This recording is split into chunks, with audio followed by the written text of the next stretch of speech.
Chicken खाने का बड़ा शौक है, लेकिन उसकी पत्नी मंजू शाकाहारी है। शादी से पहले मंजू ने पुनीत को बता दिया था, देखिए मैं शुद्ध शाकाहारी हूँ, मैं मांस मछली नहीं खाती। अरे कोई बात नहीं, मेरे लिए तो बना सकती हो ना। मैंने कभी बनाई नहीं है, लेकिन मैं कोशिश करूंगी। लेकिन सुहाग रात के अगले दिन पुनीत की माँ का देहांत हो गया था। माँ की वजह से इस नल्ले पुनीत को पाल रहा था, अब इसे घर से निकालने का वक्त आ गया है। सही कहा, काम वाम कुछ आता तो है नहीं इसे, फालतू में पैसे लेता है बस। पुनीत और उसका बड़ा भाई रोहित एक साथ एक छोटा सा होटल चलाते थे। पुनीत को हिसाब किताब अच्छे से आता नहीं था। रोहित उससे हर एक छोटा बड़ा काम करवाता था और खुद बस बैठकर हिसाब किताब करता था। वो अपने भाई को हिस्सेदारी से निकालना चाहता था, लेकिन उनकी माँ की वजह से ये हो नहीं पा रहा था। लेकिन अब माँ नहीं रही। पुनीत चल अपना सामान ले और निकल जा इस घर से। निकल जाऊं? लेकिन कहाँ जाऊंगा भैया?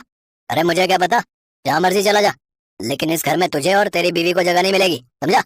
मंजू ने रोते हुए अपनी जेठानी का पैर पकड़ लिया। दया कीजिए दीदी, मेरी अभी अभी शादी हुई है, मैं कहाँ जाऊंगी? इस बैल बुद्धि से शादी ही क्यों की? इसके दिमाग में गोबर है गोबर, कुछ काम धंधा आता नहीं है इसे। फालतू में हर महीने पैसा मिलता है इसे, लेकिन और नहीं, निकल जाओ यहाँ से। रोहित और शीतल ने मिलकर पुनीत और मंजू को घर से निकाल दिया। शीतल ने बस अपने लिए कुछ साड़ी ले ली और खाना बनाने के लिए उसे बस एक हांडी और एक चम्मच मिला। दीदी, एक हांडी और एक चम्मच से मैं खाना कैसे बनाऊंगी? साथ में और कुछ तो दे दो। अरे जा जा, ऐसा क्या बनाएगी तू, इतने सारे बर्तन लगेंगे, खाना तो तुझे सूखे चावल ही है, इसमें ही हो जाएगा। एक हांडी में क्या क्या बन सकता है ये शायद शीतल को पता होता, तब शायद वो हांडी भी ना देती। जो भी मिला उसे समेटकर पुनीत और मंजू नए घर की तलाश में निकल गए। मंजू माफ कर दो मुझे, मेरी वजह से शादी के बाद ही तुझे ये सब सहना पड़ रहा है। इसमें आपकी क्या गलती है जी? आपको कैसे पता होता कि आपका बड़ा भाई और भाभी ये सब करने वाले हैं? असल में बचपन से ही मैं बाल बुद्धि हूँ, मैं पढ़ाई लिखाई में अच्छा नहीं था।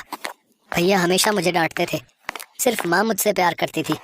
माँ की वजह से ही सब कुछ सही चल रहा था। कोई बात नहीं जी, अब मैं आ गई हूँ ना, अब सब कुछ ठीक हो जाएगा। कैसे ठीक होगा मंजू?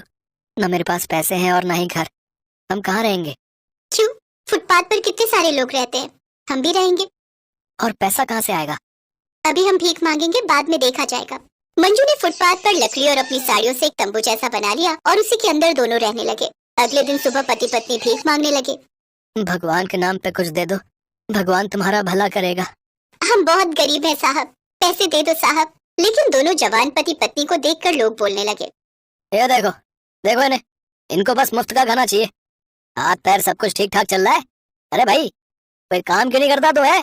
हमें काम कौन देगा साहब, आप देंगे?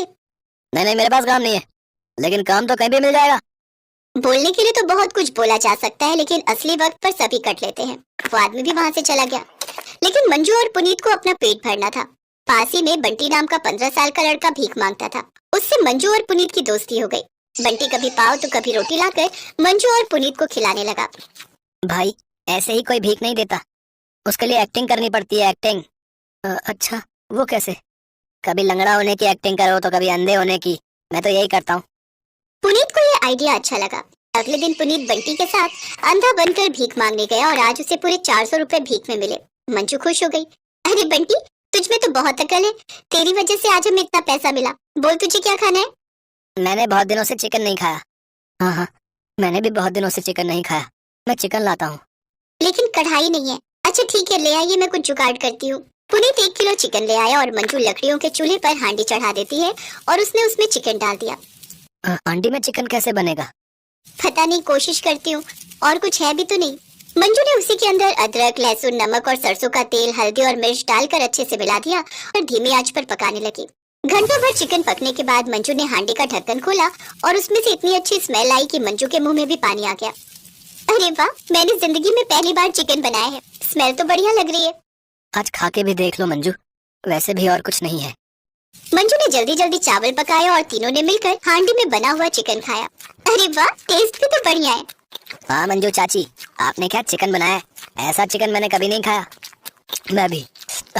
हांडी में इतना अच्छा चिकन बनता है, ये मुझे पता नहीं था। 1 किलो चिकन तीनों मिलकर खत्म कर देते हैं। मंजू चाची, आपने इतना अच्छा हांडी चिकन बनाया है, आप यही हांडी चिकन बेचते क्यों नहीं हो? अरे हाँ, ये तो तुमने सही कहा। लोग एक ही तरह का चिकन खाते खाते बोर हो गए, लोगों को ये हांडी चिकन बहुत पसंद आएगा। लेकिन उसके लिए भी तो पैसों की जरूरत है। बड़ी हांडी चाहिए, चूल्हे के लिए लकड़ी चाहिए, बर्तन चाहिए, कम से कम 10,000 रुपए की जरूरत है। कहाँ से आएगा पैसा? मैं दूंगा ना। भीख मांग मांग कर बिजनेस करने के लिए कुछ पैसे इकट्ठे किए हैं मैंने। इसी व्यापार में लगा देता हूँ पैसा। आप मुझे पार्टनर बना लेना। अगले ही दिन से मंजू ने हांडी चिकन बनाना शुरू कर दिया। हांडी चिकन की स्मेल से ही लोग आने लगे। मंजू फुटपाथ पर बैठकर हांडी चिकन बनाने लगी।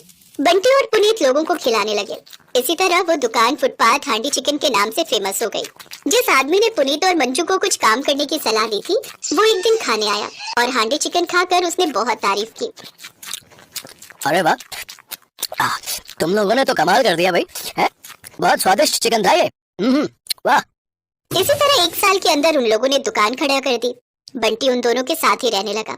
उधर रोहित के होटल में धंधा बंद होने की कगार पर आ गया, क्योंकि पुनीत ही सारा काम संभालता था। सभी कस्टमर के साथ अच्छा बर्ताव करके उन्हें खुश रखता था, लेकिन रोहित वो नहीं कर पाया और होटल बंद हो गया। और 1 साल बाद पुनीत ने उस होटल को भी खरीद लिया। और इसी तरह हांडी चिकन बेचकर पुनीत, मंजू और बंटी अमीर हो गए और खुशी खुशी जीवन बिताने लगे।